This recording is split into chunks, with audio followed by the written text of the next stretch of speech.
What's your perspective on this whole AI excitement that we're seeing around the world? Is that changing cyber risk as we speak? Yeah, I think there's a few separate strands, and often it all gets bundled into AI is the end of the world, at least from a risk perspective. But I think we're seeing some really interesting strands. So there's obviously that AI almost ups the volume of cyber stuff. It's a lot easier to launch new and more attacks because of it, because it can sort of help speed you up there, but it can also help you on defense. It can help craft phishing messages, but it can also help identify phishing messages. So it almost speeds up everything there. But then there's that whole other area that is not how does AI make cyber just go more? It's what are the unique risks of AI?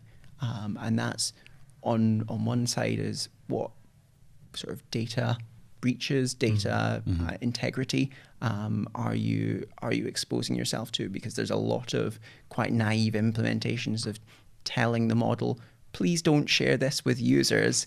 And because it's AI, it's non-deterministic.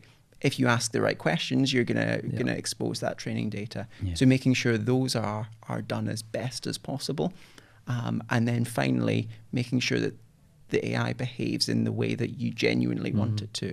There was the sort of very notable case of Canada Airlines recently where the chatbot invented a different policy when asked by a customer.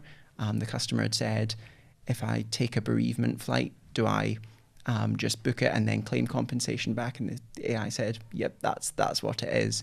Their actual policy was different, and they were found against because the AI was operating on their behalf. And so making sure that you've got that protection of the misbehavior of your AI models as well. So all three of those pose risks for organizations and also their insurers. And we've seen a few initial forays into thinking about what an AI insurance policy looks like.